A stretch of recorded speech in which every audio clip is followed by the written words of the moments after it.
Welcome back. Still talking to Talk's international editor, Isabel Oakeshott. Isabel, you know, we're going to finish on what might not seem the most important story in the world today, but it's all about, it's like this last story we did. This is the kind of flavour of Britain, of the new Britain that seems to be emerging under Keir Starmer's Labour government.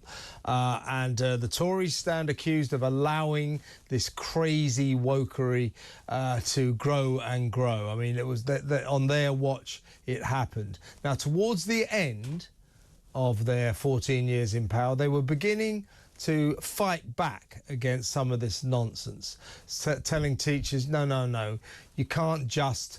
When a boy turns up and says he's identifying as a girl, you can't just do that without telling the parents and so on and so forth. And let's not be silly about this.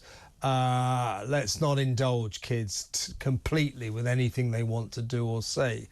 Well, that seems to be going for a Burton now, because the Labour are in now.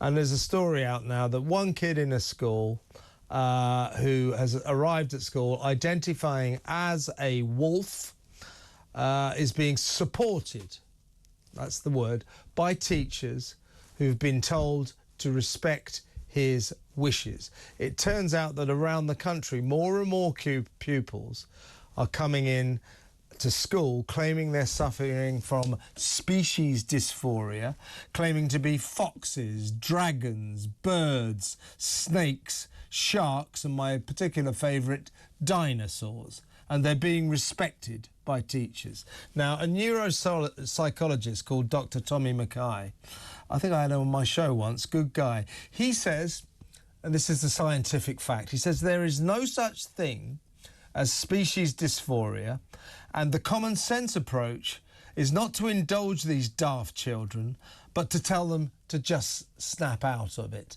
Now, there's a bit of common sense at the end, but everything I said prior to that is the kind of madness that is prevailing at our schools right now.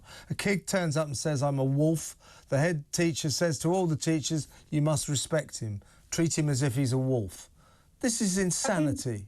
Completely insane. What they should actually be doing is calling in social services. What is going on in that child's home, or the homes of children who are identifying as animals and coming into school?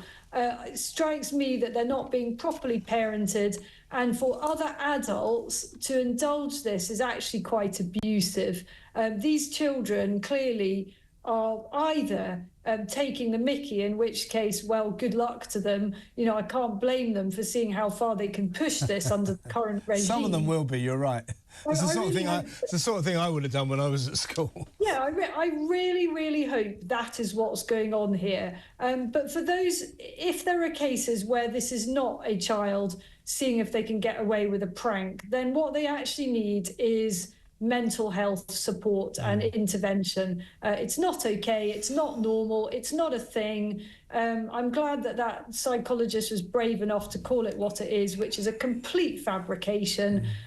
This isn't going on in other countries. I mean, it may be going on in weird parts of the Western world where people have got so bloated on their own affluence that they've got nothing else to think about than whether they might actually meow instead of talk. But other countries are cracking on, just solving the problems of the day, getting a proper education in school. That's what it's about. So I really think that the head teacher and all the teachers in this are culpable. And I believe it's a school in Scotland. That's what's been reported. The Scottish government should come down on this like a ton of bricks.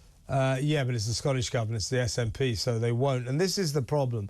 We will edge back to what was happening and what the Tories were trying to stop, quite rightly. And this is even more serious than indulging children who want to say that they're dinosaurs.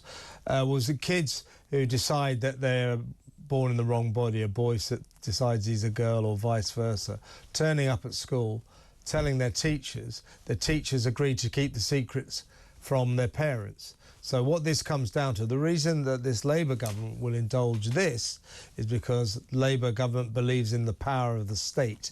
Effectively, socialists believe that the state is responsible for the raising of children above and beyond that of the role of parents. And that's what worries me, that, that teachers decide they know better. I can't think of anything more devastating for a parent, than to find out that their child, with a connivance of teaching staff, have been nursing this little secret, and that somehow the parent is considered inferior and not to be brought in the loop on this, when the parent has primary responsibility, both legal and moral, for doing their very, very best for that child, whatever difficulties or confusions they may be going through. And at the end of the day, I'm not really convinced that really anybody is actually transgender. I mean, I'm not denying that some people are confused and they've got gender dysmorphia or dysphoria or whatever it's called. But this is an incredibly rare condition. And I'm afraid for far too many children, adolescents, it's become a weird lifestyle choice, which is being thoroughly encouraged by irresponsible and frankly pretty creepy adults who are promoting this stuff. Yeah, as I said earlier, I mean, I'm all for trans rights, and if you want to be a trans woman or a trans man, you live your life exactly how you want. It doesn't harm anyone else. If it makes you happy, do it. I think if other people want to say, well, you're not a woman, you're a bloke in a dress, that should not be a hate crime. It may not be very nice, but it might be offensive, but it should be allowed. But it's basically a fact. Yeah, well, quite.